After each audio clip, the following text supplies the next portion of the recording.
So, while like pretty much a little bit after Aelios like leaves the Thoracic Spire because he's like not comfortable with giving over a drop of his blood to The the queen of library, Mexican creepy American librarians, I music, guess. boy! Right. So you'd probably be in the Hindsight Stacks at this point. This would be like as you're leaving. You see kind of like a group of people, and one of them recognizes you and kind of calls out to you. He's like, "Oh, I recognize you. You're one of those. You're that guy looking for his brother. It was one that was with Brugar yesterday." And he kind of like splits off from like the rest of his people he's with, and it comes over to talk to you. And so he says, "We're going to Down Market right now, and we're gonna go buy us some new freemen. I heard there's actually a group of Shawanti that got brought in by some orc slavers. I kind of doubt your brother's there, but you'll probably see that guy that's been buying all of them up. You interested in Yeah. coming along with us?" Yeah. All right. So he kind of motions for you to follow him and kind of does like a brisk kind of almost like half jog to catch back up with the group because the rest of the group kind of kept walking as he was coming over to talk to you. And you guys go over towards the Down Market. And we'll cover that in a second, but it looks like Mantis is back, so let's go back to the Thoracic Spire. Um,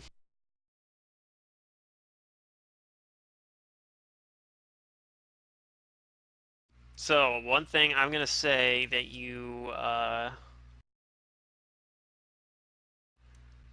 what you find with your knowledge religion check in terms of like relation between different gods. Um, in this case, what I'm gonna say you find is you actually find out a kind of a little offshoot on what you were looking for in a sense, but you notice that there is a like some older Thessalonian texts talking about an uneasy relationship between Pharisma and Lamashtu that you haven't really heard of in any like more modern texts. Okay. And the reason for it has to do with the that people are generally seen to be giving does have to do with her rather unique relationship with the demon lord de Clausar, and that it hasn't that it doesn't didn't that the way that unfolded did not the way it ultimately unfolded did not sit well with Pharisma. I'm guessing that's because the Colossari is undead. In a fashion, yes. From what you know about that would be a pretty reasonable guess. Pharisma is known to hate undead.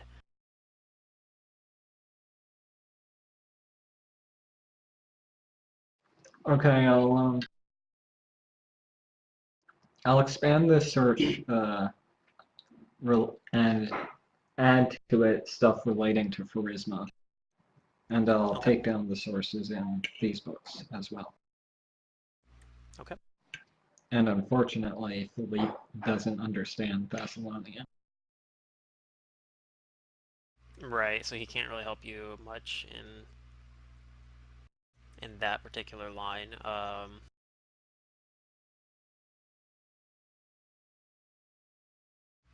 Although there might be a book in Talden that mentions it as well. It would just be even more obscure, I guess. Right. Like it'd probably be a book that's written by somebody who was researching Thessalonian books. Um, I don't remember what the plan was after we did this research. I think that Tiki and uh, Tiki and Brugar were going to the Brugus, lake. Brugar, were going to the Hmm. lake, and Yep. I don't remember what the meetup was. I don't think we had one. Yeah, I mean, you guys have rooms at the Canary House. I think you guys paid for them for another day at least. Yeah, we did that at least. Um, so like, I don't know, maybe that's where you guys are meeting up. But That's what I would guess. Amber just keeps walking out of the library looking around. Nobody's there, and then goes back in. Yeah, something like that. yeah, that's what she did yesterday. Or yeah, She yesterday I just guess did it like too. twice, I guess. Yeah. So Yeah. So I didn't find anything, right? I'm pretty sure I didn't. No, your research ended up kind of just giving you like the same sorts of stuff you already knew. Yep. You just find some of the same stuff about like Desna and Lamashtu kind of hating each other because Desna killed or not Desna, Lamashtu killed Kirkanis, and Kirkanis was kind of Desna's mentor when she was like younger, I guess. honestly, I'm surprised anybody tolerates Lamashtu the more I learn about her. Yeah, she's not very nice. No. I mean, like Asmodeus is evil, but you kind of understand why people are like why people get along with him, I guess. I mean, he's kind of a dick a lot of times too, but you know, at least he, like he team. I think I don't know if Lamashtu was involved with that as well. I can't remember, but I know like Asmodeus was one of the primary people like behind when all the gods had to like team up to imprison Rovagug. Yeah. Like Asmodeus was one of like the head ones doing that. But I don't know. I guess that's kind of part of the difference between being lawful evil and chaotic evil. Right, Lamashtu's chaotic. Yes, Lamashtu is chaotic evil. It's So part of who why she doesn't get knows what along you're with gonna a get whole out lot of of people. her? Yeah. Yeah. Huh.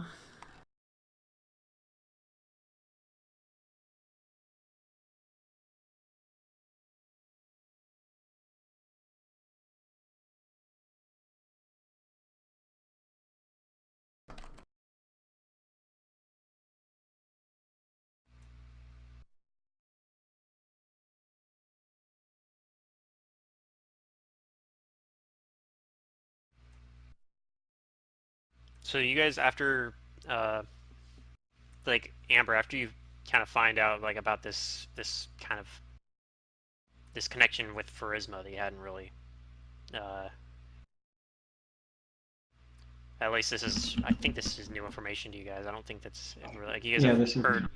You've heard the name of Pharisma, but you haven't really heard anything about there being any sorts of conflict between Pharisma and Lamashtu ever really.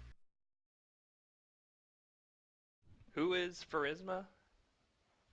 Pharisma is the god of fate, destiny, and death, Is that the one and who life. knows ahead of time when the gods are gonna die? Yeah, yes. usually she knows ahead of time that gods are going to die. She's also the one that like pretty much everyone that dies in the Pathfinder universe goes to Pharisma's realm first before, and then she kind of like sorts all the different souls and be like, okay, you go to this afterlife, you go to this afterlife, and so on. So that's part of why she doesn't have any like Pharisma's probably like legitimately probably is the strongest god in the Pathfinder universe, or at the very least, she has like more sway amongst the other gods because nobody really wants to get on her bad side Okay.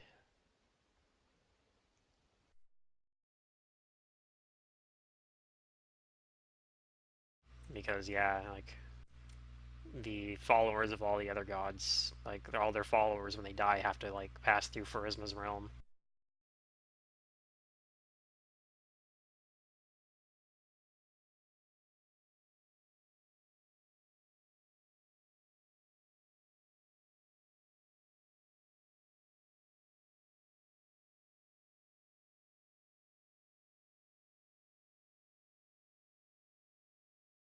Okay. Yeah, I'll also spend time and try and find something.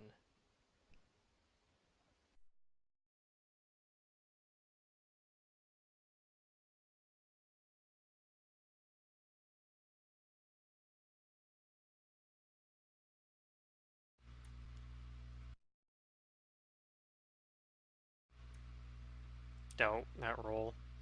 Is that another 4? No, it's a 4. It's a 2. Okay.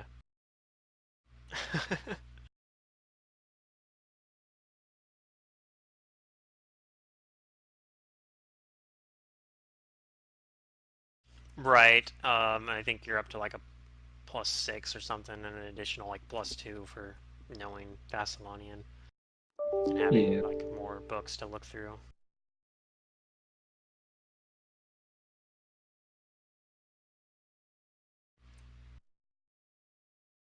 Give me 1 second. I got to turn the light off or turn the light back on. It's starting to get too dim in here.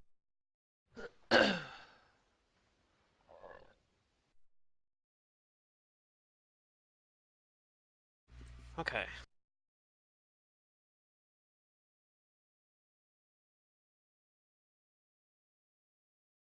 So Philippe probably actually finds a little bit of information after kind of like talking with Amber about what she found. Even though he wasn't able to look through like the old Thessalonian books, it did give him enough information to kind of look through the other section of the library that's in Talden and probably find something that I'll get to in this session. But for now, we're going to go back over and I'm going to talk about let's talk about Aelios and the slave market. So you're kind of getting there. This is still in the morning right now. Probably later in the morning because you guys, but well, not too much because you guys the only thing you guys have done today so far, if I remember, is you went to like you guys had breakfast and you guys went to the street of the little gods, and that's pretty much all you guys have done today. That didn't really take a whole lot of time. So as Okay. you get there, the slave market's kind of just starting to kind of get moving. Like they haven't really started any transactions yet. Um, but yeah, you definitely see there's like some pens set up, whatnot, and people chained in them. Um, sure enough, you do see there's like a group of like Shawanti that are being held by some orcs, and in addition to that, you see uh, there's some other groups there. There's some gnolls that have like some more exotic looking slaves in addition to having like they look like humans, but they're like humans from like more distant realms, such as like the realms of like Kadira or Kalish or Katapesh.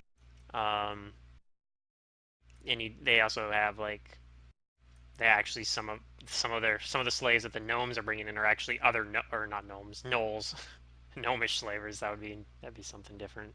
But some of the gnolls slaves are like other gnolls. Um, and then there's a few kind of like smaller ones where there's just like those were kind of like the two largest groups, but there's also some kind of more individual ones that are kind of like an individual person with like one other individual person, and you can just kind of tell that they've like one person kind of like chained up, and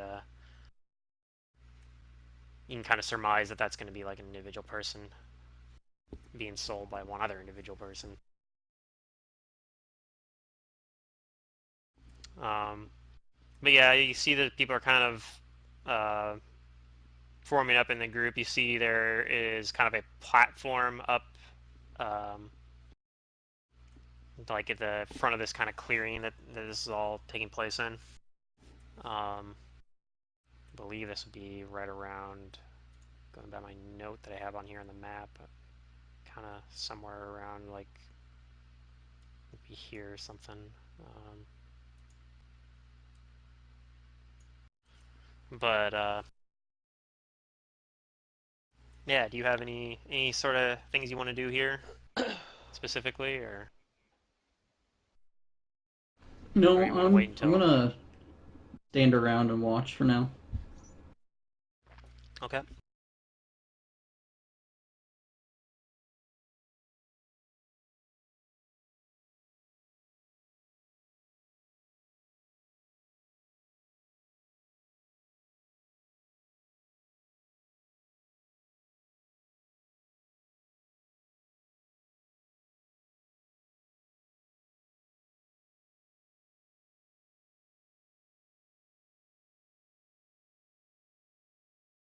The guy that came up and approached you earlier says, I don't believe. Yeah, so I know who you are. You're Alias, who was traveling with Brugar. Um, but I guess I haven't introduced myself. So he kind of like reaches out a hand for you and introduces himself. He says, My name is Lalo." Oh, hello.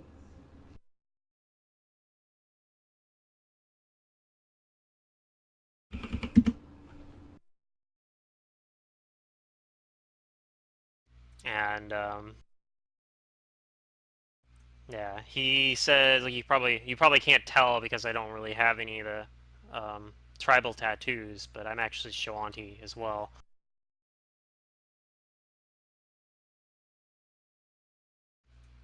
I actually almost was sold on this very slave market, but the freemen of the bottoms paid for my freedom, and though I didn't have to stay, I felt like I wanted to help the freemen rescue other people stuck in the situation I was in.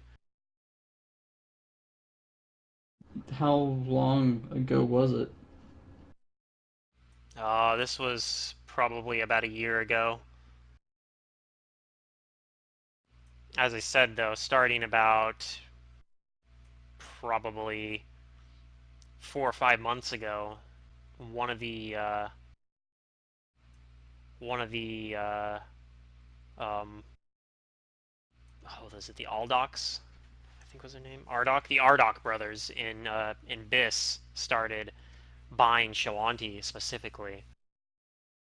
If I'd been brought in here half a year later than I was, we might not. The freeman might not have been able to purchase my freedom just because he's been outbidding us all. He kind of looks around. He's like trying to see if he sees him. He's like, I don't see him here right now, but I'm sure he's nearby. We might not be able to get these the freemen, but or we might not be able to get the Shawanti, unfortunately. But I suppose if not, we can at least maybe rescue some of these people that the Knolls brought in.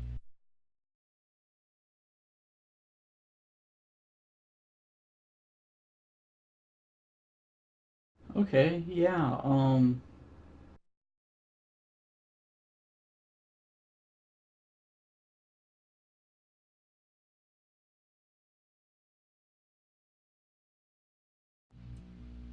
Maybe he goes on then to say, uh, says, but if your friend was seen here in this market within the last month or so, um, then most likely that Ardok guy probably bought your brother.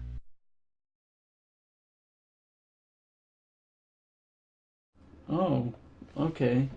That,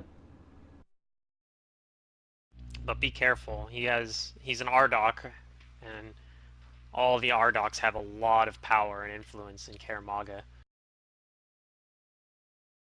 what does their family do? Well, the Ardok brothers are a family of mages that build golems and are the ones that they're kind of the ones in charge of the Biss section of Kaer Maga. That's what's very strange about this, by the way. The the Ardoks never buy slaves, or they never did before. They make golems, so they have almost no need of manual labor like that. I mean, building golems, I don't really know much about magic, but I do know that it's one of those things that only wizards and whatnot can actually do.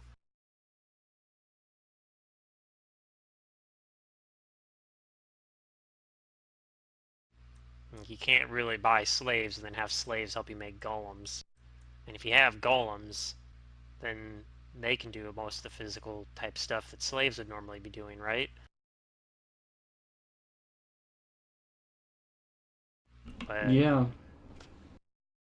I have no idea what he does with the Shawanti he buys, though.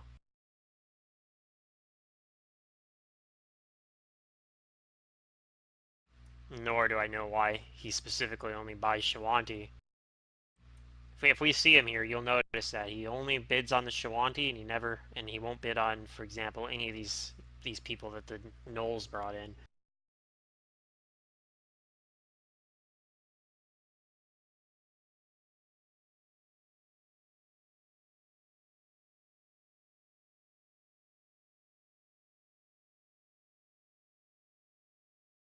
So if we stick around here long enough, one of them will show up. Well, not just one of them. The specific guy. It's one Ardok brother. Oh,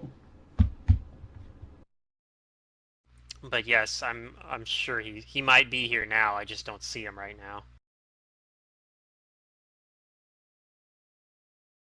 One of the ways you can tell an Ardog brother is they have their specific hammer that represents their authority within the Abyss section. So I suppose since you've never seen him, maybe look for the hammer. is this a big hammer I can't miss? No, I think it's more of a normal hammer.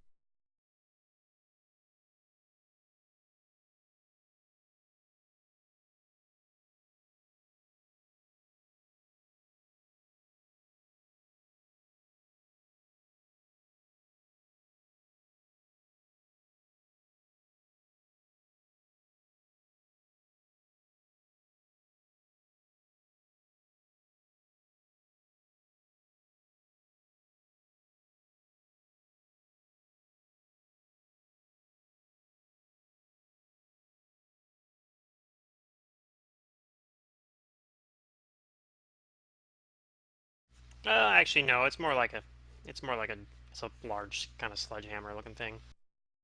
Okay. So yeah, you see, they usually kind of, like I said, they are like technically wizards, right? But they're they're not like most wizards you see. They don't wear like they don't look like the typical like gawk wizard you normally see coming to Kaer Maga to like go study in the library, or like one of those folks in the Arcanist circle, or one of those sorts of people. These are like, I don't know, you might call it generally working class wizards or something. These wizards usually know smithing and that sort of thing too. They build golems, as I said. They build the golems themselves. Yeah. The Ardok family builds the golems themselves, and the golems are where they get all their wealth and influence.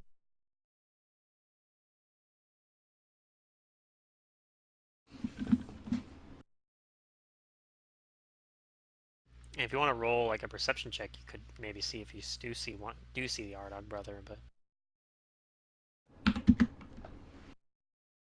okay. So you don't see him yet. I'm pretty sure if Philippe were there, he'd probably look around and be like, "Oh, there he is." Yeah. Hey, you can't always rely on me.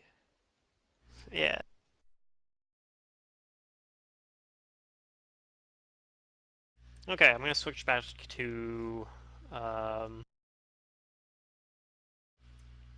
think I'm gonna switch back to library, even though we haven't really got to Tiki yet, just because Mantis has to leave soon anyway, right? So probably a good idea. Mantis, you still there?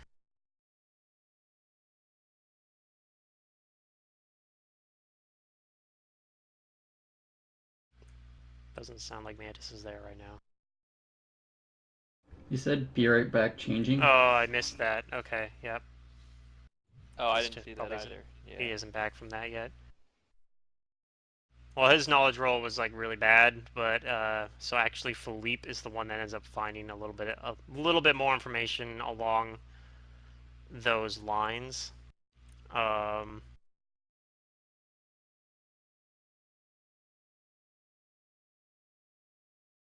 so you won't find a whole lot, but you do find kind of more like verification of what Amber found, and furthermore, you do find that there does seem to be like for a while there was like kind of a bit of a conflict between like followers of Lamashtu and followers of Pharisma, like way back. But that kind of like something changed, and they haven't really there hasn't really been that much of a conflict between the two anymore. And you aren't able to find much of why that is, but you just find you find something talking about like a conflict about it and how kind of from like an outsider's perspective basically. And actually like you're in the Taldan section, so it's really more like you're finding you find a book that talks about stuff that he read in other books pretty much, like, so it's not even like a first hand, you're not finding a primary source on this sort of thing, you're finding like a secondary source that's talking about stuff that he found in old Aslanti texts.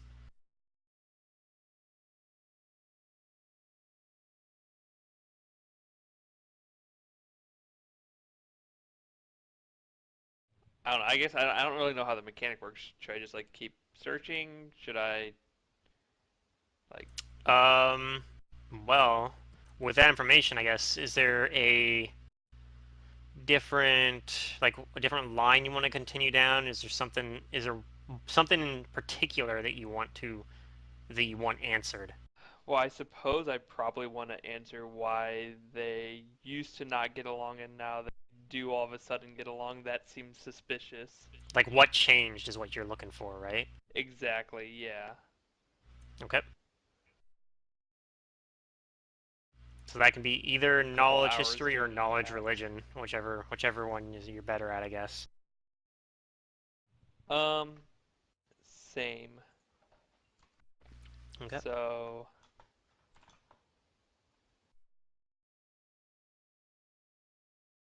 We'll roll poorly again. Okay. And maybe when do you tell Amber about this, I guess, as well, like what you found, corroborating what, Uh. or do you just kind of continue on researching I anyway? think right now we're not actually collaborating too much. I think maybe later in the day we will, unless Amber comes. Okay.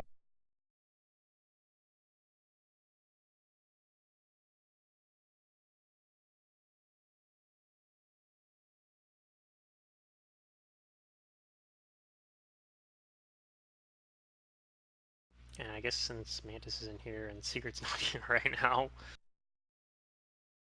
We'll call the yeah. session. Okay. No, we'll go back. I'll go back down market. We'll go right back to the slave market again.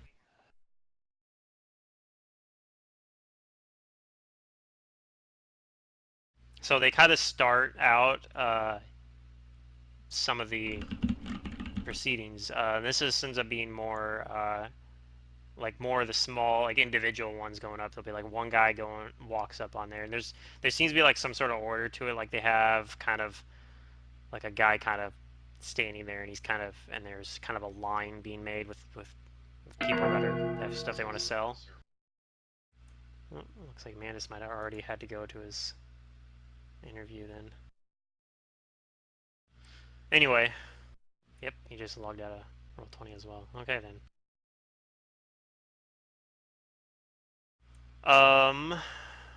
So yeah, you kind of bring it up. So the first ones that come up, they go in there, and the guy kind of will say, for the first ones especially, it'll kind of give some sort of reasoning basically behind why they're there. So there'll be like one here, like he'll say the guy's name and be like, being sold to pay off his debt to, and it'll usually be like someone else's name, his debt to this place.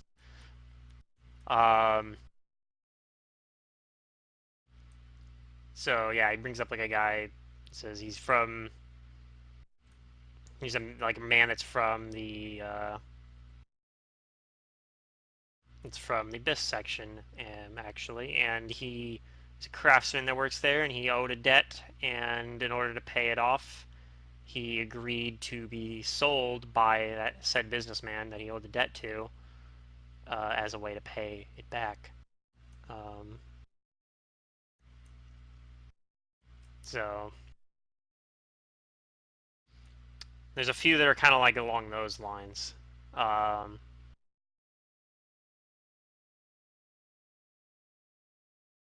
And the guys you came in with, the freemen, actually end up kind of like bidding on several of these, but they only actually end up like purchasing a couple of them. Generally, what you notice is they go up to a certain amount that they're willing to pay, but once it gets beyond that, they end up dropping out of it.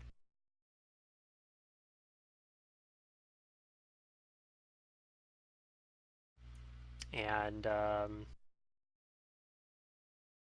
usually, what they ends up happening, they have you can like tell, like especially some of these individual ones, you like are people from, I mean, you know, because they explain kind of their backstory. You know that most of these individuals that are being sold are people from Kaer Maga, and you can tell that they seem very relieved when they notice that the freemen are the ones that actually buy them.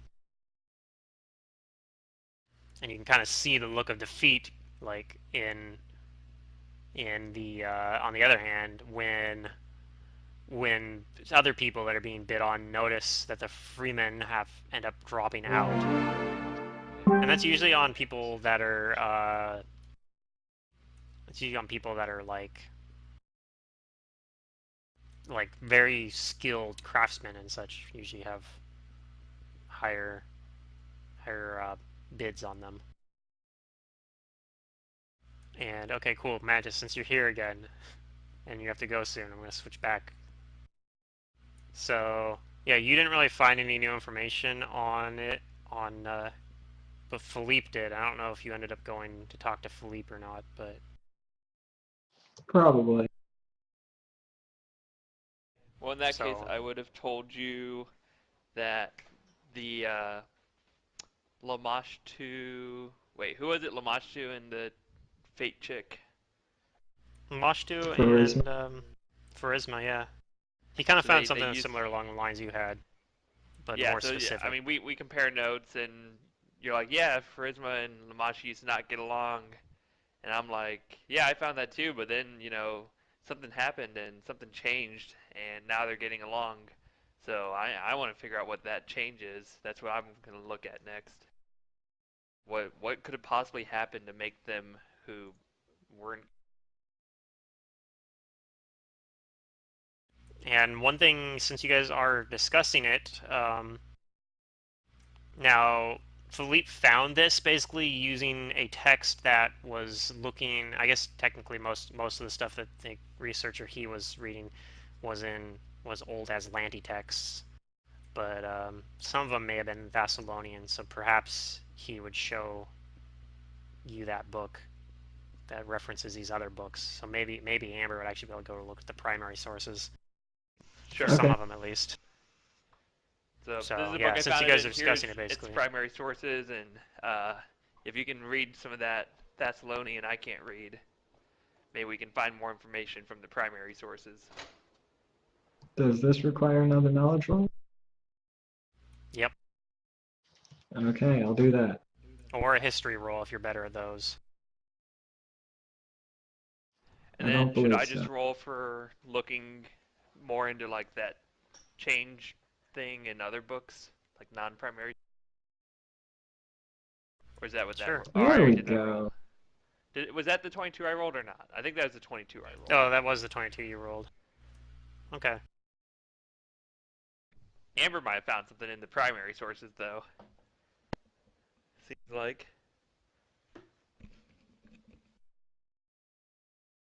Okay, so what Amber finds is Amber actually finds a text written by an old Pharismian, or Pharismian. I don't know how you pronounce that, but priest of Pharisma, I guess. Cleric of From Charisma? yeah, like a cleric of Pharisma from like the ancient Thessalonian Empire. Actually, probably it's actually a translated text of a cleric of Pharisma from the Aslanti Empire. I think Okay. this predates the Thessalonian Empire, but it's a translation, so it's in Thessalonian of what this guy wrote, and basically he writes that this feud between Lamashtu and Pharisma is over. He says it's done. Lamashtu is already lost.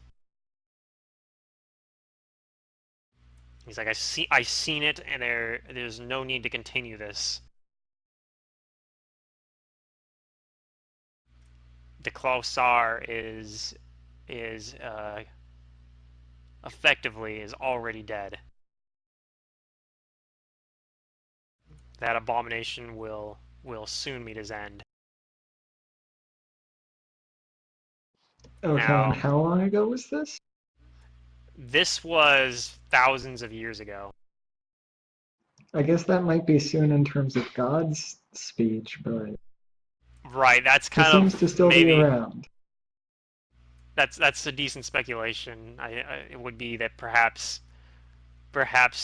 he's interpreting like for Pharisma like that's soon enough. Pharisma is one of the oldest, is one of the older gods in Galarian. Not the oldest, but one of them. Yeah. So I'm going to interpret it as either De Clausar was defeated and has returned, but more likely has yet to be defeated and soon is thousands and thousands of years in God's eyes. Maybe And we're the perhaps ones who are we are supposed part to of the defeat him. destruction. Still don't know what this artifact does. It lets you Right. defeat the Klausar. And this Would you like knowledge to do? religion / history has not seemed to help us with that. No, but that's mostly because your research at this point wasn't specifically targeting trying to find more information about the artifact in this case. Is that what you want to research Maybe that's next? the next aim. Yeah, wanna yeah, I go- want to research the artifact. I want to know what it does. I want to try to find, I think, yeah, I want to try to find artifacts of Carcanus. Okay, Can I research a different line? you sure Sure. can. I would like to research how to kill a god. Okay. We've done this before, I did this but before, maybe but not here in is a this different library. place. This library has a lot more information and a lot older books. That is true.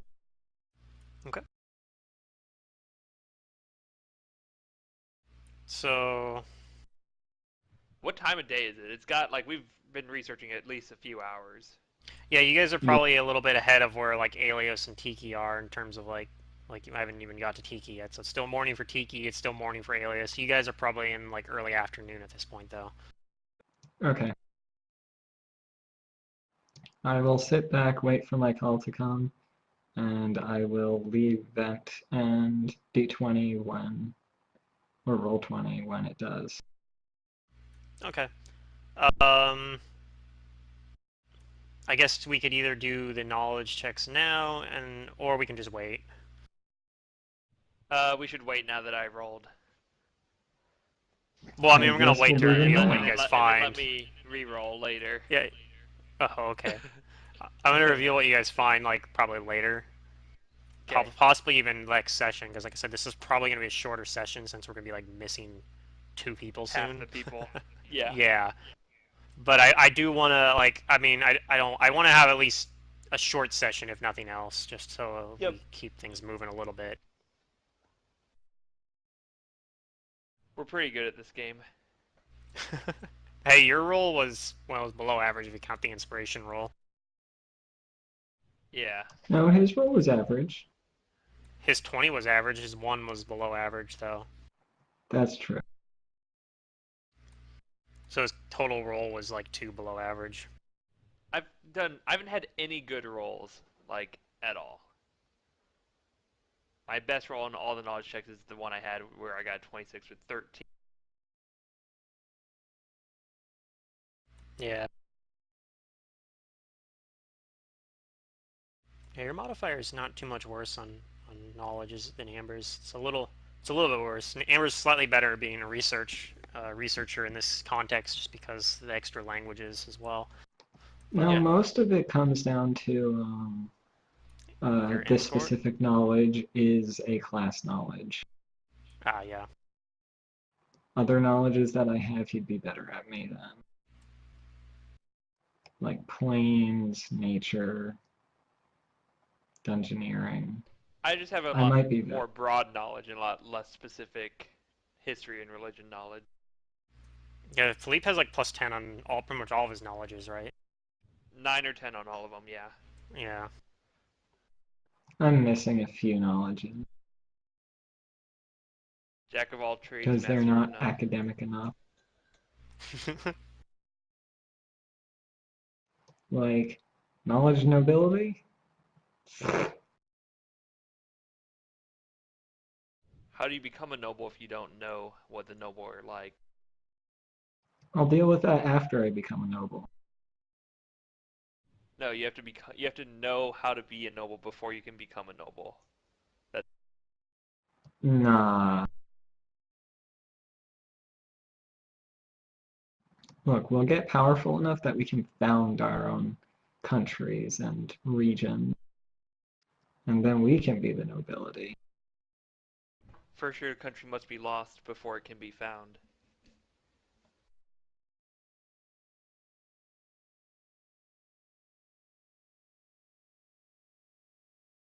Anyway, we can go back to one of the other people.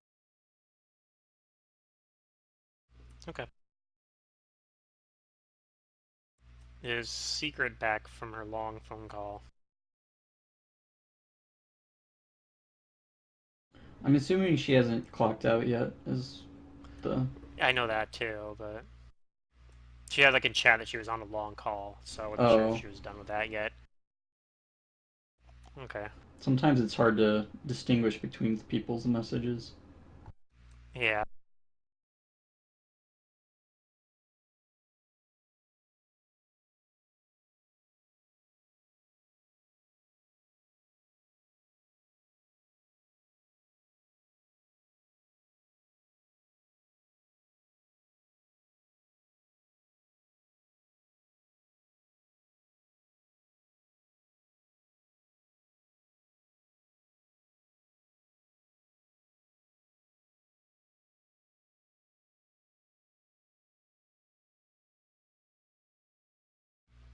Okay, so I guess we'll go back to down market and eventually kind of like more some of those individuals, like the individuals like Kaer people end up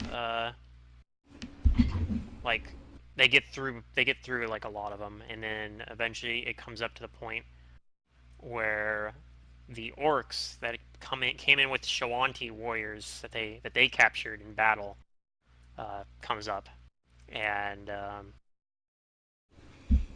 So they kind of walk up and they yell like strong Shoanti warriors captured in battle, spoils of war,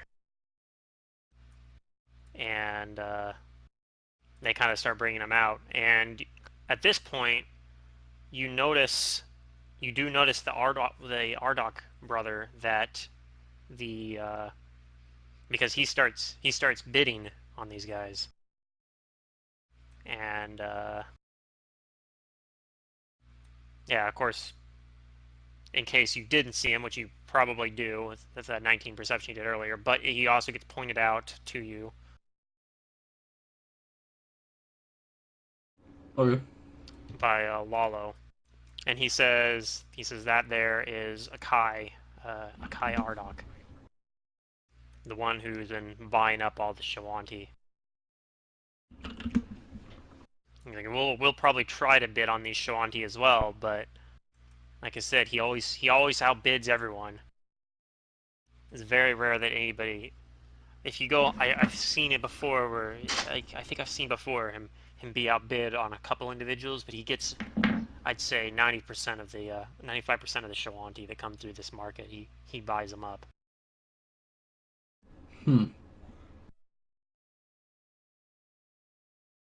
Oh, this will be fun.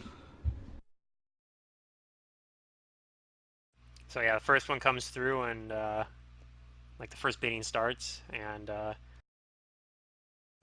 so yeah, there's like a few random people that kind of bid on it, but most of the people that are bidding on it, most of it's coming from the Freeman bid a little bit, and then eventually Akai Ardok outbids everyone, and he's sitting as the one on the top there, bidding. I'm not sure what I should probably look into this more. What the going price for slaves in Pathfinder is.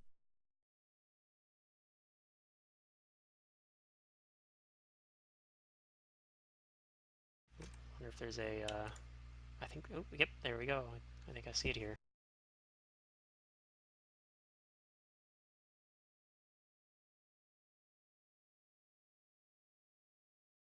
So yeah, it looks like the bidding ends up topping out actually a pretty high price.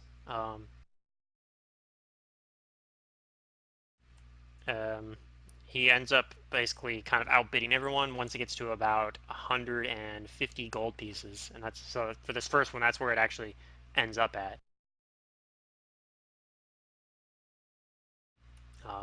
Do you want to do anything on that? This is just some random Shoanti warrior. It's not some guy you recognize or anything. Like, it's not your brother, but you do, and you also notice that there are, yeah, there are several other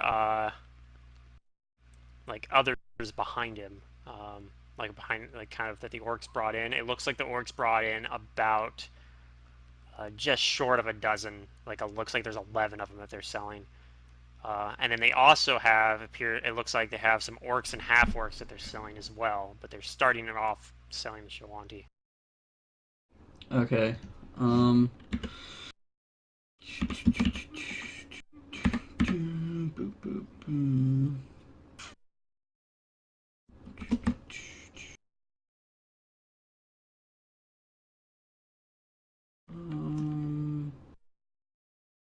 How am I going to do this? I mean, maybe you don't want to do anything, but what are you trying to do here? I want to bid on the 12th one. Oh God. There's only 11, so. Oh. I thought But I do you heard want to 12. bid on the? Well, I said there's just short of a dozen. Oh, okay. For the Shawanti. So I mean, technically, the 12th one that the orcs are bringing up would be another orc, but. I'll bid on the second one. Okay.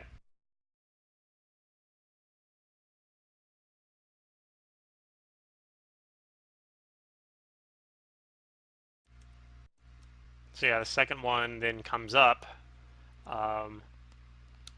and do you try to get in on it early, or are you gonna wait for a certain point to start bidding? I'm gonna wait until the Ardok brother thinks he's won it. Like after the freemen stop, like after they kind of drop out and... Okay. Yeah. So let's kind of roll a dice to figure out when that is real fast.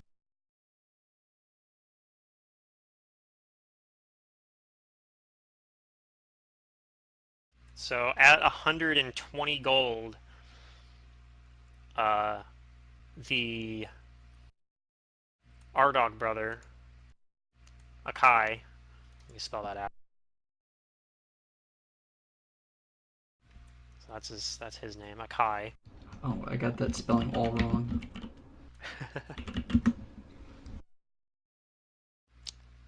Akai bids 120 gold pieces, and kind of nobody else is bidding any further. And I guess you'll notice of having been here a while that the bidding increments tend to go up by increments of 5 or 10 usually.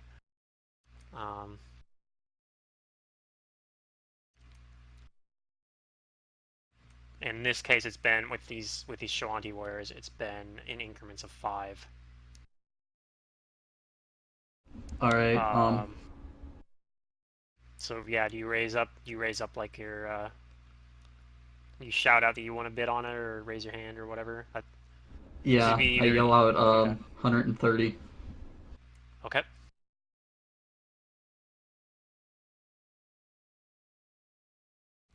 I'm gonna roll a...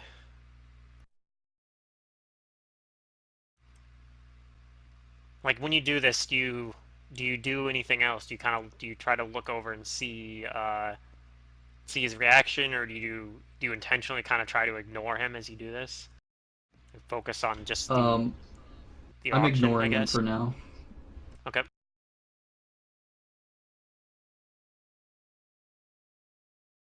So let's go ahead and...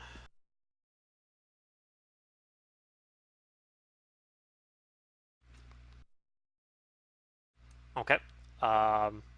After a little bit of hesitation, you hear Akai raise your bid. He yells out, it's like, I'll raise that, and so then the kind of the work's like, I got 135 for this Shoanti warrior. All right.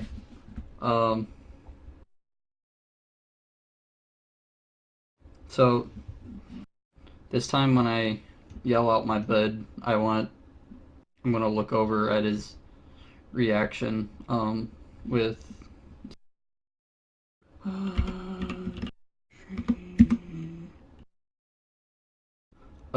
so I raised the bid to 145. Okay. So you're raising it up 10 at a time then? Yeah. Okay. Anything else?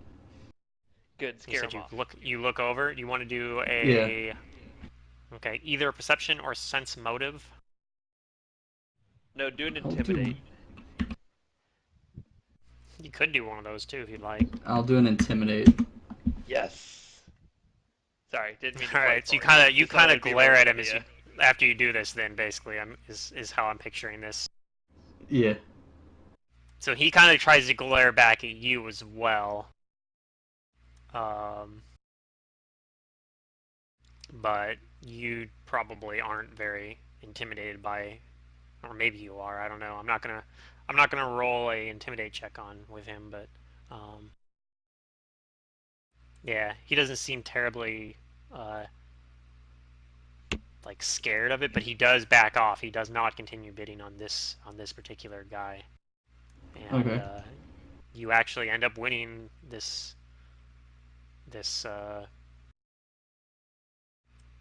bid. And so yeah, like kind of the freemen you're standing around are kind of like chattering a little bit, and like he's like, "Oh, you buying this guy? What are you gonna do?" You planning to free him?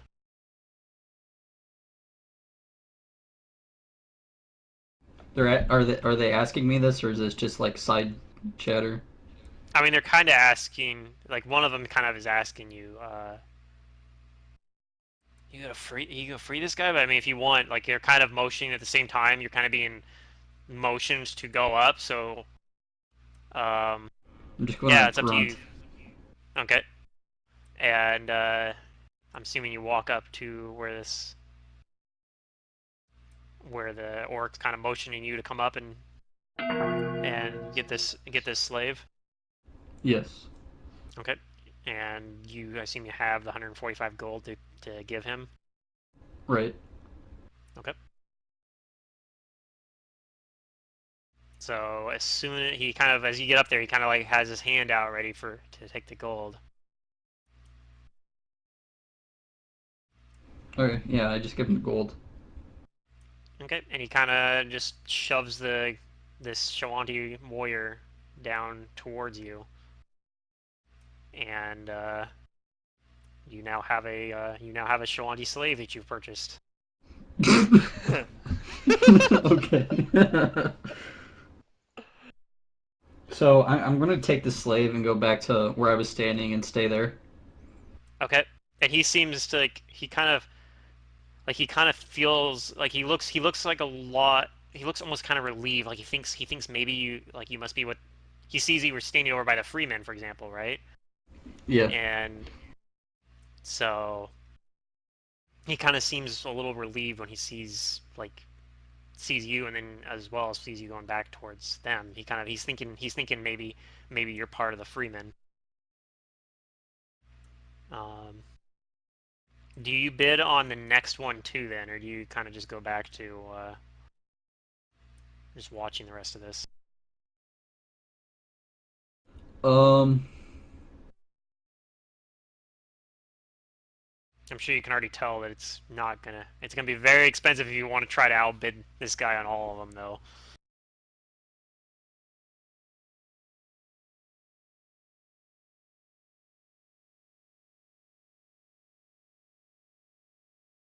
I'm going. Yeah. I'll bid on the next one. All right.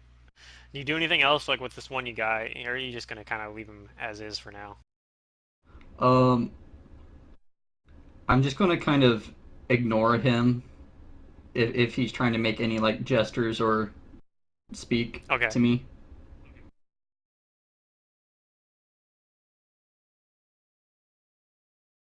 Yeah, he kind of maybe starts talking to like one of the freemen. He's like, "Well, technically, this guy's not with us, so I mean, I assume he's looking for his brother." So he like the freemen are kind of telling him this guy a little bit about you. Do you kind of approach this the same way? Do you wait until it gets above like 100 and um, Akai's the only one bidding? I want to be involved in the bidding this time. Okay, so like right at the beginning is when it starts out like the minimum, which is the 50 gold. Yeah. Okay.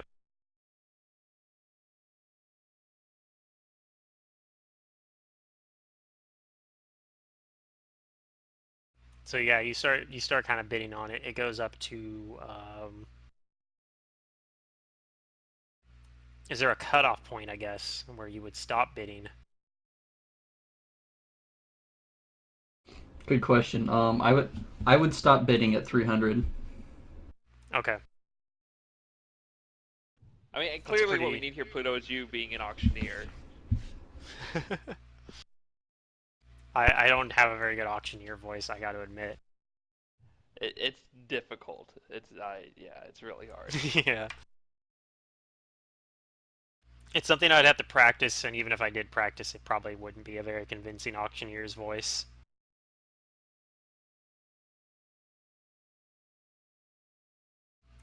Let's see, where'll...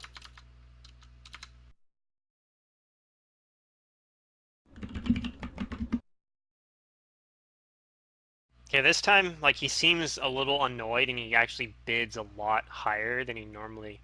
Like, he goes a little bit further than he normally would. He goes to about, Like he stops. He eventually stops bidding after it gets to about 185. Once it gets to 185, he no longer is willing to bid any further than that.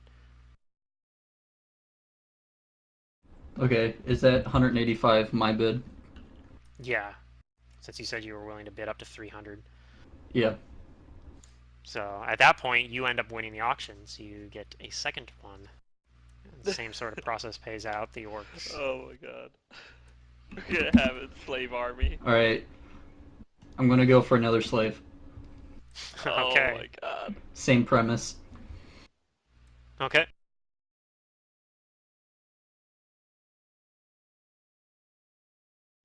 You're gonna piss this guy off. I like it. If only we were all there, we could buy every slave and then get gear for all of them and have an army. Alright, I'm back, finally. roll a sense motive as well. Oh boy. Ugh. That's an untrained very skill, good. right? Yeah, you can do it untrained. Okay. You can definitely tell that the way his voice sounds as he's bidding, like in the beginning it kind of sounded like he was maybe like boring another auction, but he sounds like kind of pissed off. Like he's being much more when he's calling out his bids, he's being much like quicker with it, like in the way he's saying it, like and the way he's like as soon as you bid, he's reacting quicker on it. And he goes a lot higher on his bid this time. He actually goes above the 200 gold mark this time. He goes all the way up to 210 gold. Okay. But once he gets to that point, that 210 gold point, like once the bid goes up to there, he does stop bidding, and you get a third one. How much money does Alias have left? I don't know. Enough. Oh no. You're gonna have like no gear, no items or anything. It's like He's but gonna I have a all the slave! slaves. That's all. Three he has slaves. 2 already. Oh, Or do you have 3? You have Shit. 3 This is already. my third one. He just bought his third one. Yeah. wow. This is Alias goes to the auction episode. Yeah. Well, everyone So- else has been gone for the most part anyway, so it works For the fourth slave, Okay. as the bidding starts, I'm going to yell out 150, but I'm not going to go any higher than that. Okay. So you started out 150. Yeah. The Akai bids higher than that right away. Like he just goes 155. And then there's kind of like this awkward silence because everyone's kind of expecting that you're going to keep bidding. But he ends up actually winning that one. And yeah, you can clearly see from where you're standing in the crowd, like when he goes up and gets that one, like he's definitely like as he's coming back, he's definitely like giving you kind of a death stare as he's coming back. Like you can tell he's not very happy with you. Okay. I'm just going to keep doing that for the next slaves. You only have Just 150 bid gold 100, left. 150, and then Yeah. okay. Okay, Does so he he ends up win? winning. He ends up winning the rest of the auctions off of that. So you end up only getting the 3 that you just bought. So these Shalanti warriors, how stout are they? Or is stout the right word? Like, are they in shape? You mean Strong. like do they look malnourished or Yeah. anything? No, they Yeah. don't look. They look a little like they like a little beat up, but they look like they're in pretty good shape.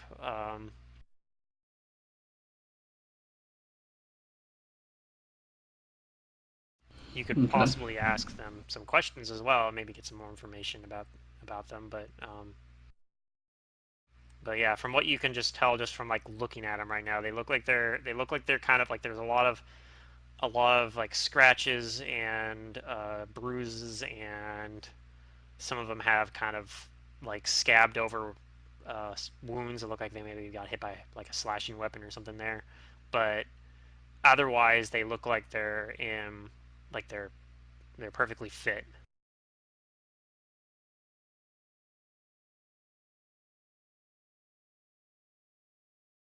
They probably would have been fairly valuable slaves, even had the you know, the particular interests of between you and Akai Ardox in specifically in the Shawanti weren't involved. They still would have easily generated like over 100 gold anyway for these orcs.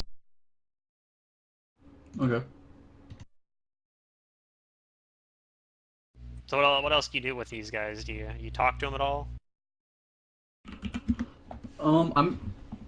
Uh, Do you no. tell? I'm not gonna speak to them or ask them any questions. Do you ever answer any of the Freemason or not the Freemason, the Freemen, the Freemen of the bottoms who are like the, for example, Lalo. He was about, or when he was asking earlier what you're planning to do with these guys. I'm gonna answer.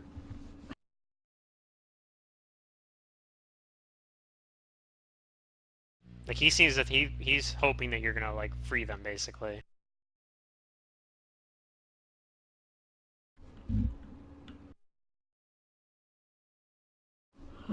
Probably, yeah. I mean, I'm not gonna use them. They're more of a statement piece. Right.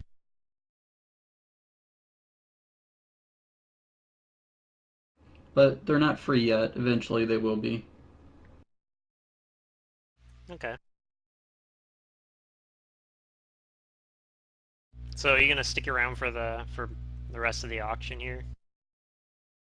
How long does Akaya stay? Does he stay for the whole thing? No. In fact, you notice as these orcs move on and start bringing up like other orcs basically and start auctioning off orcs, you kind of notice that Akai kind of, herds his purchases off pretty much that he just got, and he starts leaving.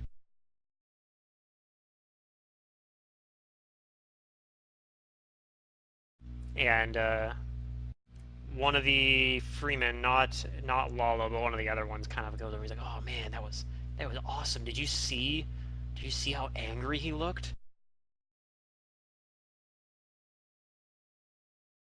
Like, it's like I don't know if Yeah, I don't know for yeah. sure if you're planning to if you're planning to free these guys, but I'm sure they're better off with you in any case. But man, I've never seen him so mad.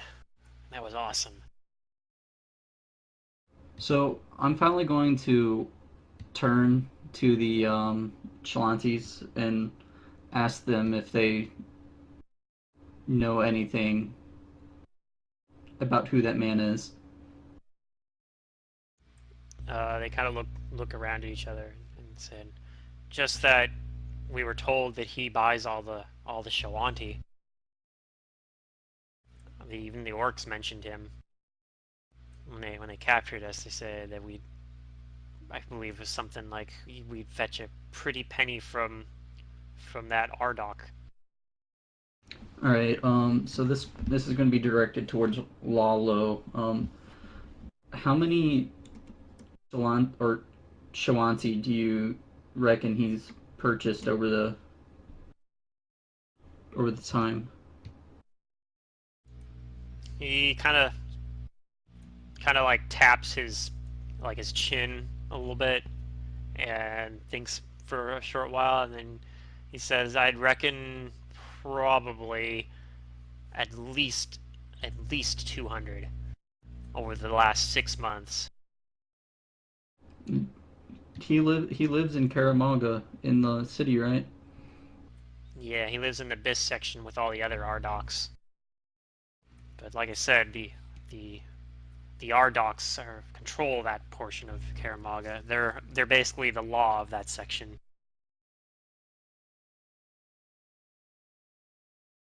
When you say they control, do they They enforce the laws in that area. They have if you ever caught stealing in Biss, or if you cheat someone in business, or anything of that sort of thing, if there's any sort of dispute, the Ardocs are the ones that'll settle it. And if you're deemed to be in the wrong, they will they use those hammers, and they smash one of your joints in your fingers. Hmm. It's a very common thing to see people with mangled hands in Biss, or even in surrounding Biss. areas. Okay.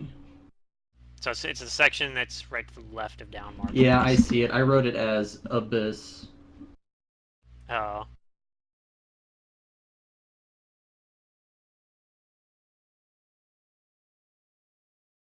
Do you think, or do you know, or would you think Akaya keeps good tabs on what each one of his workers looks like? That I couldn't tell you.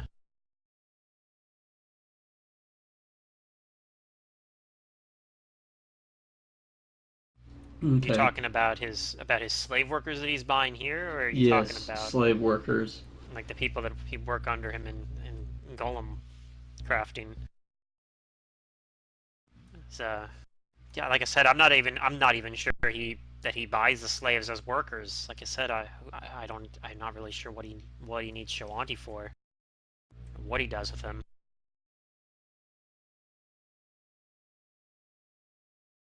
Okay. I mean, like I said, the Ardocs are basically crazy, like golem crafting wizards. Knows what sort of foul rituals he's doing if he's gathering a bunch of Shawanti. Are there other people around that aren't that are just watching, not buying slaves?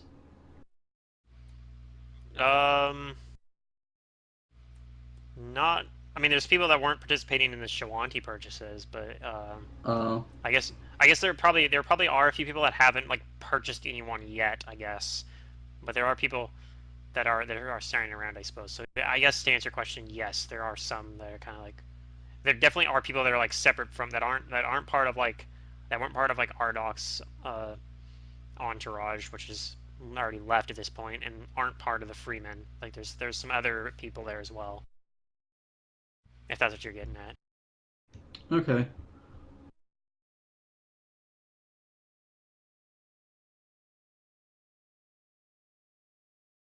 Let's roll. Actually, let's roll percentage dice on something here. Okay. Is Kaer Maga connected to the sea from within the city? Is that a river? No, there's a river that's a short distance away. That Okay. Like it's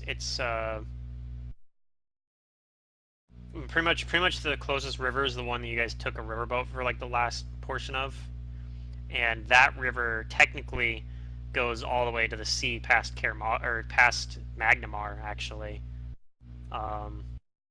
So are these just like canals in the city then?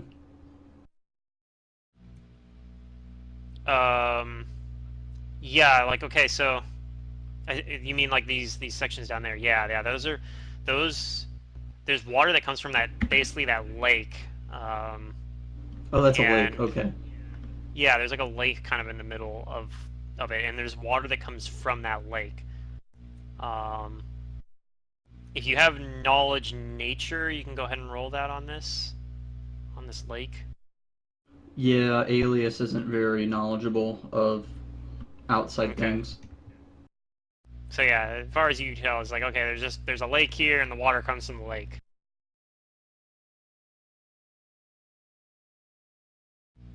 We might hear more about that lake, considering that that's probably where Tiki and Brugar are, like, right now. They might have already left at this point, like, at this point in the auction, but we haven't really got to it Maybe. yet. Is the lake easily just like accessible from like lakefront? Yep. All right, I'm gonna take my new friends to the lake so that they can refresh, spritz themselves with water. Okay, we'll move on then to while you're doing that. We'll move on to Tiki and Brugar for a little bit. Oh boy. By that, mostly Tiki, but Mostly Tiki. yeah, since Brugar isn't actually here right now. No. Okay. Those are indeed what you paid for them. Okay.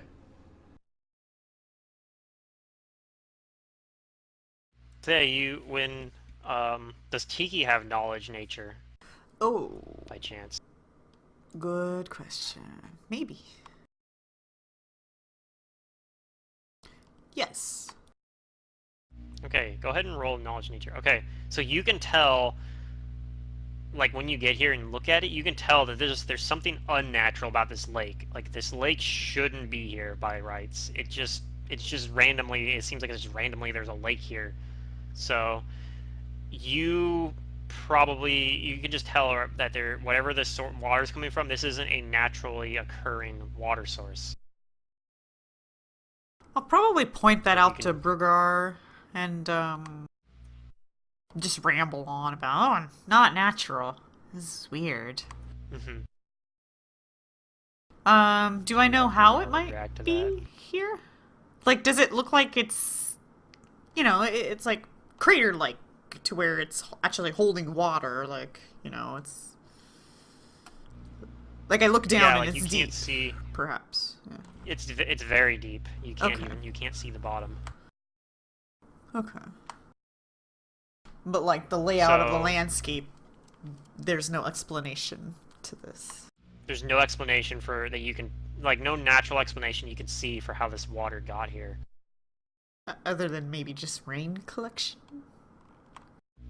No, there's far too much of it for it to have been from rain collection, especially because you can see spots where it's flowing out of it. Okay. Is it gross and murky or just looks clean water? Nope, it looks actually very clean.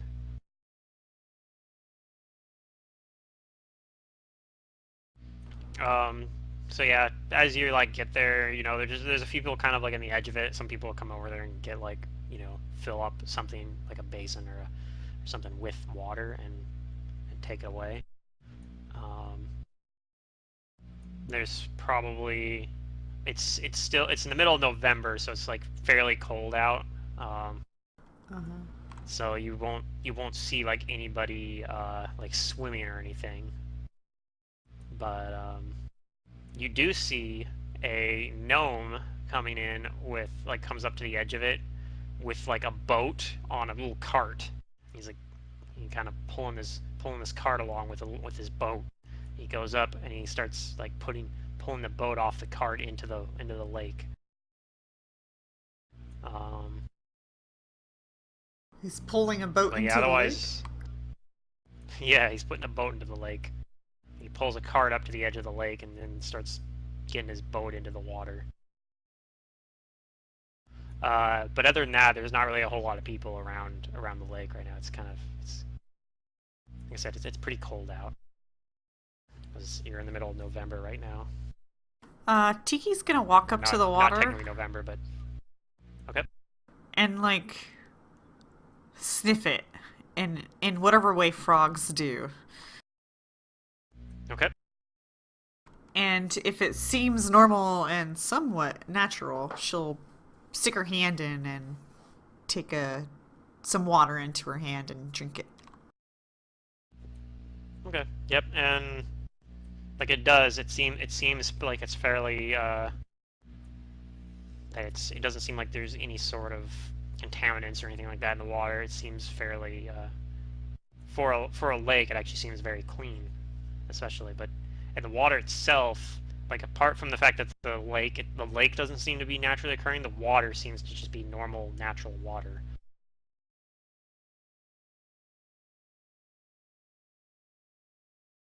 This is weird.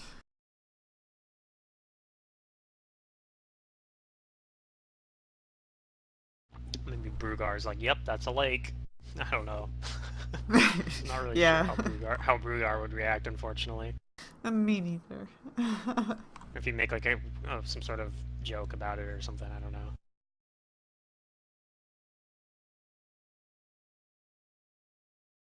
Perhaps. I guess she's gonna watch the boater and see what he's planning on doing. Does it look like he's gonna fish or something like that? It actually does. It looks like he's got like a bunch of fishing rods and stuff. He's wearing this ridiculous looking hat, like way way bigger than it should be. It's kind of like this big floppy hat kind of thing that sticks out like the brims of it stick out probably like a foot on all sides. And yeah, he's starting to push his boat out, and he's like looking through all of his, before he's leaving, he's like looking through all of his looks like he's looking through like his equipment or something before he leaves. But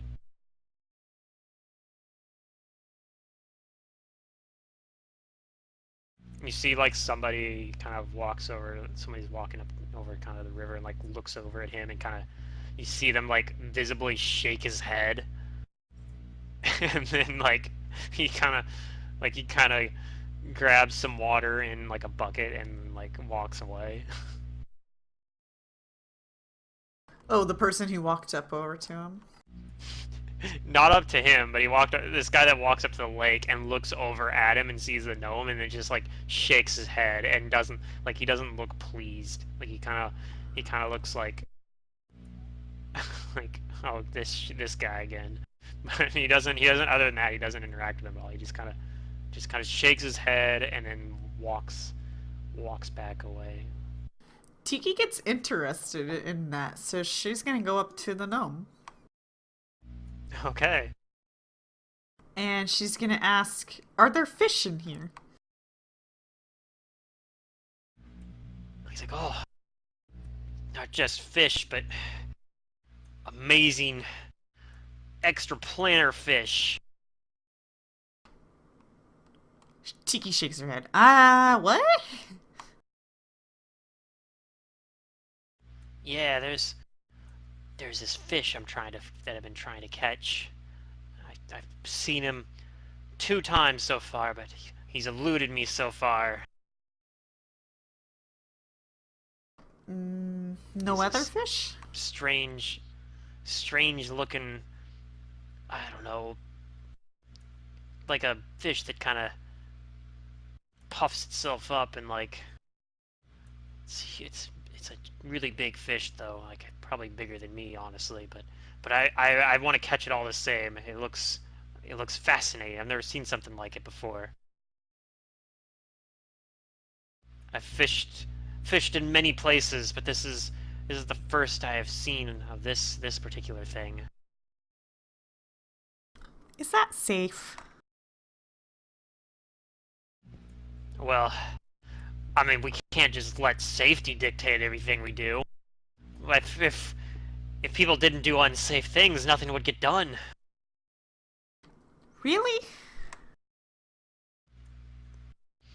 Yeah, of course. Like, I mean, the first gnome, when he came over from the first world, he didn't say to himself, or maybe he did say this is unsafe, but he didn't let that stop him. He said, this might be unsafe, but it must be done. And he went into the material plane, and we've all seen all sorts of great wonders since we got here. You might say it's gnomish tradition to face danger and take it head on. And he kind of looks off into the distance as he says that. Tiki looks off into the distance where he's looking at. Like where he's looking, and you see that he's not looking at anything in particular. Like you can't tell what he's looking at. You don't see anything he's looking at. He's like just... He's looking across the lake. You maybe see like the little amphitheater on the other side of the lake from where you guys are at. Because I'm assuming you guys are over kind of in this hospice section. Yeah. He's probably went to the closest route to the lake.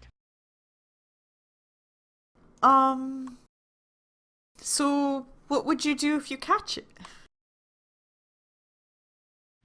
Oh, that's a good question. I don't know what I would do. I guess it depends on what it actually ends up being. I don't know if you can eat them. Ugh. But you know, fishing isn't necessarily about getting food, and I'm a good proponent of this thing called catch and release.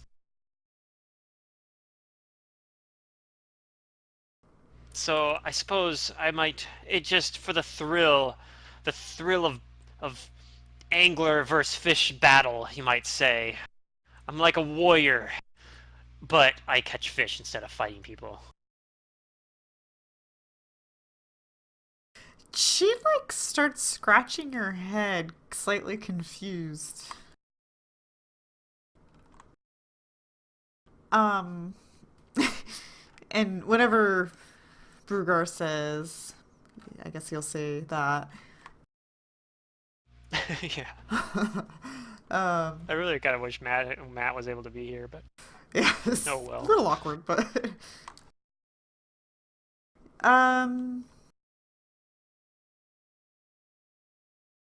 well, I wish you luck. I'm gonna go back to the hotel now. I'm not feeling so good. Oh well, thanks for that, wishing me luck, but a angler of my skill can overcome a bout of bad luck and can find success no matter what the odds. But I do appreciate it. And he goes back to like looking through his angling stuff, like he's looking through like his tackle box and whatnot, and has all these like strange like lures and stuff, and he has different reels of fishing line basically. And some of them are like just literally like thick pieces of rope actually, rather than like what you would think of as fishing line as well. Right. But he's got a bunch of different spools of it, and you know, some of it's thinner, but it depends. Like he just has basically it's different weights, and he's mostly like he pulls out like one of the thicker ones because what he's trying to catch is pretty good size. So he says.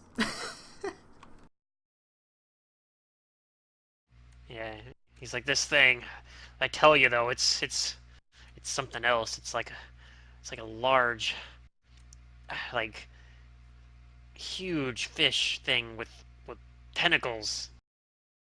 It's very odd. Okay, I don't think you want to catch things with tentacles. Oh no, it'll be fine. Tiki's starting to caught look many concerned. I've caught many dangerous things. I've caught sharks as well. I've caught large tunas, and I'm sure this is probably not much worse than a shark.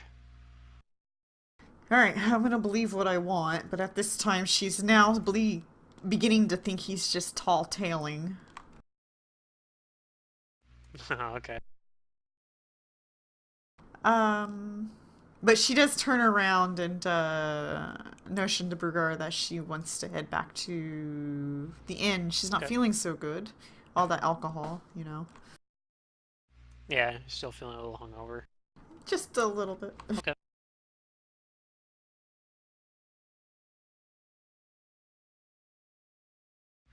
Alright, we'll do that. Like I said, I think this will be a short session anyway, so... Yeah. If you guys are okay. I know it hasn't, well, not a whole lot happened, but since we're missing multiple people now and whatnot as well. Yeah. No problem. But before we do wrap it up, I do want to wrap up a little bit more with Alias. This has actually been Alios' session, I guess, for the most part. Yep. But I like it. that's fine though, because Alios a lot of times, like especially like last session, Ron didn't really have much like to say for most of the session, so I kind of like having a Alios spotlight session in a way. So what else do you do? Like you take them down to the towards the lake there, right? And like what do you tell them as you do this? You there, Ron?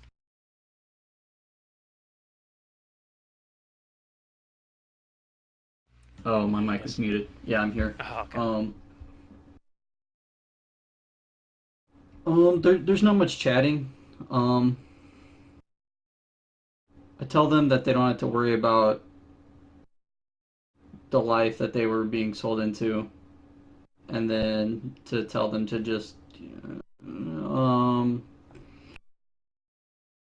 feel the free water, freshen up. I don't know what you would call it.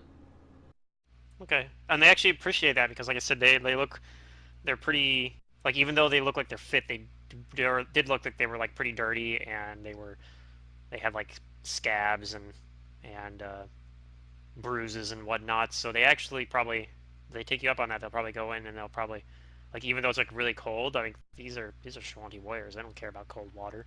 So I apologize to um, them because I don't have a place for them to do that privately, but or you know, yeah, and they seem like not upset at all about it though. Like they kind of just nod. Like it's completely fine. We are eternally in your debt, regardless.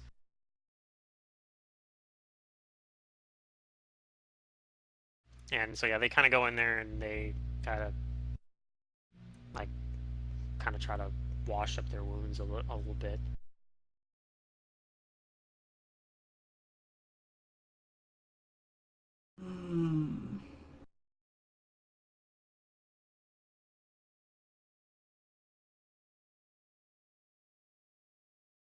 But yeah, I'm excited about how that went down too, because now you got the uh, Akai's attention, and I don't know if you noticed or not, but Akai is a important character in in this oh, I story that we assume have so. going on right now. So yeah.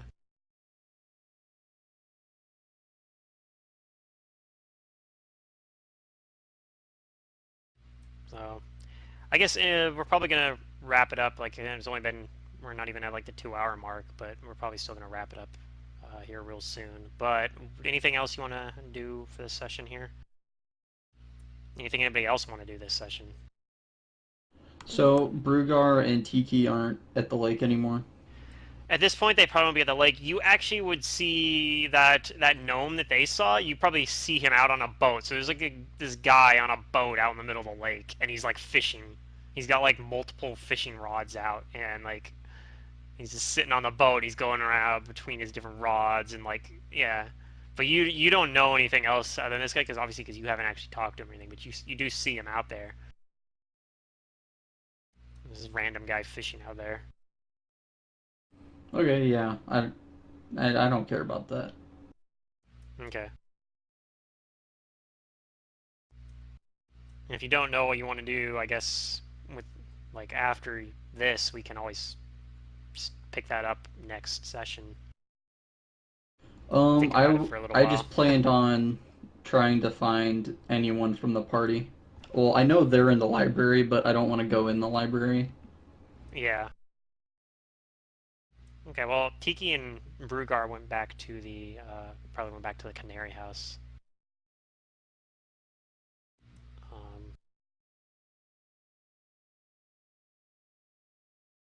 so you might be able to find them there. Okay. I don't know. I imagine that would be like a reasonable place for Alios to check. Like, well, I wonder if anybody went back to the inn we're staying at, because you guys all have rooms there for the next night as Right. well. Yeah. So, I guess that'll be what we do. Next session will be you going back with these slaves in tow, probably back to the Canary House, and like meeting up with Brugar and Tiki to discuss like what your guys' next move is, and then Philippe and Amber will be continuing to do their research. Probably at this point, they're probably still in the middle of their research, because it's probably still it's probably still early afternoon at this point. Maybe still morning, in fact. Well, I think it's early afternoon. it'd be afternoon at this point.